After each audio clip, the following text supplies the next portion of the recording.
मुफ्ती मुजीब रहमान जा बयान जी समात ला मुफ्ती मुजीब साहब जो यूट्यूब चैनल ज़रूर सब्सक्राइब कंदा। नबी सल्लल्लाहु अलैहि वसल्लम फरमायो त दीन इन शइ जो नालो आहे कोई बंदो मुसलमान आहे त हाणे उन जे मथां ॿ शयूं जेको आहे लाज़िम आहिनि। मुसलमान जी हिकिड़ी पहचान आहे। हिकु नंबर ते पंहिंजे अहल सां जेको आहे मामला तुंहिंजा हलंदा रहनि जीअं हदीस जो ख़ुलासो आहे। ऐं ॿिए नंबर ते इबादत खां कंहिं क़िस्म जो कोई बि क़दम पोइ ते नाहे करिणो। अहल सां मामला त हलण मां मुराद इहा आहे त तव्हां नमाज़ बि पढ़ो, रोज़ा बि रखो, हज बि कयो, जिहाद में बि वञो, पर इन सां गॾोगॾु तव्हां पंहिंजा कारोबार बि सर हलाईंदा रहो, कारोबार बि हलाईंदा रहो, बिज़नेस बि कंदा अचो, घरवारी खे टेम बि ॾींदा अचो, औलादी तरबियत बि कंदा अचो।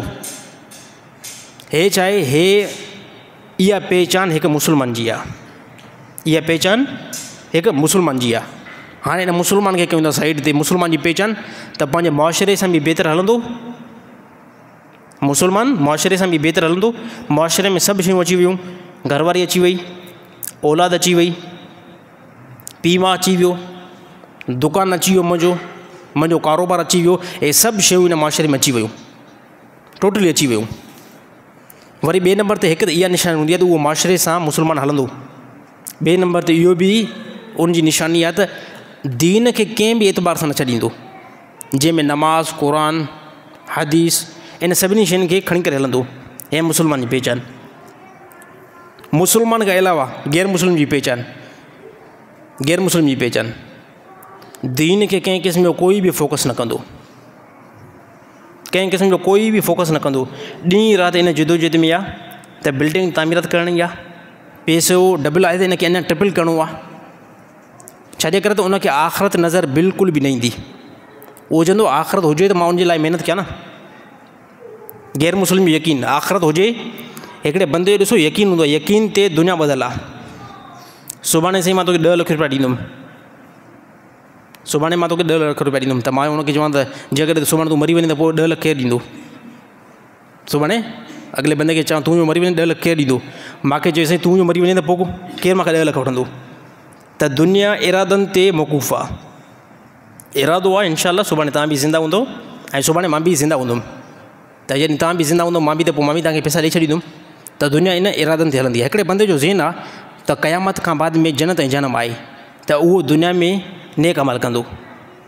ऐं हिकिड़े बंदे जो ज़हन ई न आहे त को आख़िरत आहे, जंहिंखे असां गैर मुस्लिम चऊं, त उहो छा चवंदो, जंहिं दुनिया में आहियां इहा सभु कुझु आहे, इन में बिल्डिंग तामीरात करे वठो, शराब पी वठो, ज़िना करे वठो, तमामु मामलात खे छिके वठो।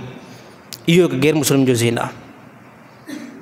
अच्छा, हे ज़हन गैर मुस्लिम जो दीन खां बिल्कुलु परे ऐं अहिड़ी तरह दुनिया में वॾी तरक़ी में हे गैर मुस्लिम। ऐं अहिड़ी तरह रहबानियत छा खे चइबो आहे, जंहिंखां इस्लाम मना कई आहे त इस्लाम में रहबानियत बिल्कुलु न आहे। उहो ईअं सूफ़ी थी करे मां साईं हाणे वेंदुमि त पहाड़ में हिकिड़ी कोठी में वेही रहंदुमि, मां दुनिया खां बिल्कुलु तंग थी वियो। हाणे दुनिया खां तंग थी वियो, हाणे बसि वञी करे मां उते अलाह जो ज़िक्र कंदुमि, ॾींहुं राति मां नमाज़ूं पढ़ंदुमि, ज़िक्र वज़कार कंदुमि, छॾे ॾे घरवारी खे, ऐं बाक़ी मथे में ॾाढो सूर विझी छॾियो आहे। छोरा सभु नाफ़रमान लॻा पिया, छॾे ॾे, इन्हनि खे बि छॾे ॾे, ख़ानदान खे बि छॾे ॾे, मामलात खे बि छॾे ॾे, कारोबार खे बि छॾे ॾे। मां बसि वञी करे पहाड़ में कंहिं कुंड में वेही करे बसि उते ज़िक्र वज़कार कंदुमि। यादि रहे इस्लाम न आहे, हे इस्लाम न आहे। नबी सल्लल्लाहु अलैहि वसल्लम इन रहबानियत खां रोकियो आहे, बल्कि इस्लाम इहो आहे तव्हां मामलात पंहिंजा मुआशरे सां बि हलो। मुआशरे में इहे सभु शयूं जेके मां बयानु कयूं इहे सभु अचनि थियूं। इन सां गॾोगॾु दीन खे बि वठो। इनखे जेको इस्लाम चइबो आहे, त असां काफ़ी जेको आहे हिन टाइम काफ़ी मुस्लमान ग़लति फ़हमियुनि जा शिकार आहिनि। अगरि दुनिया जे तरफ़ लहंदा त दीन बिल्कुलु उनखां विसरियल आहे, दीन बिल्कुलु विसरियल आहे। नमाज़ वई, ज़ोर नमाज़ वई, असर नमाज़ वई, मग़रिब नमाज़ वई, ईशा नमाज़ बि वई, यानी हिन जो ॼण तालुक़ु ई दीन सां न आहे। ऐं जेकॾहिं अगरि दीन जे तरफ़ अचनि था, अहिड़ा सूफ़ी ठेठि थी था वञनि, अहिड़ा सूफ़ी था थी वञनि, न को कमु था कनि, न को घरवारी ॾे फोकस आहे, न को औलाद जे तरफ़ फोकस आहे। हे काफ़ी असां मुस्लमान जे अंदरि अहिड़ा सवा ठेठि सूफ़ी आहिनि, त उन्हनि खे ॿुधाइणु चाहिंदो हे इस्लाम न आहे। हे इस्लाम न इस्लाम ॾिसो हुकुम कयो नबी सल्लल्लाहु अलैहि वसल्लम जहिड़ी ज़ात एॾो वॾो नबी सल्लल्लाहु अलैहि वसल्लम मक़ाम आहे। अलाह जे नबी निकाह कयो, नबी सल्लल्लाहु अलैहि वसल्लम हिकु निकाह कयो, पोइ नबी सल्लल्लाहु अलैहि वसल्लम ॿ निकाह कया, 3 निकाह।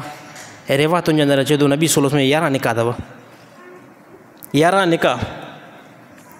इन 11 निकाहनि खां नबी सल्लल्लाहु अलैहि वसल्लम जो मामूल मुबारक ॾिसो केतिरो बहितरीनु मामूल आहे। 11 घरवारनि जी तरफ़ रोज़ाना जी बेस ते हिकु घरवारी खे टाइम ॾियनि था, साहबा मस्जिद में वेठा आहिनि उन्हनि खे तालीम कराइनि था, साहबा खे वही वारो इल्मु सेखारीनि था।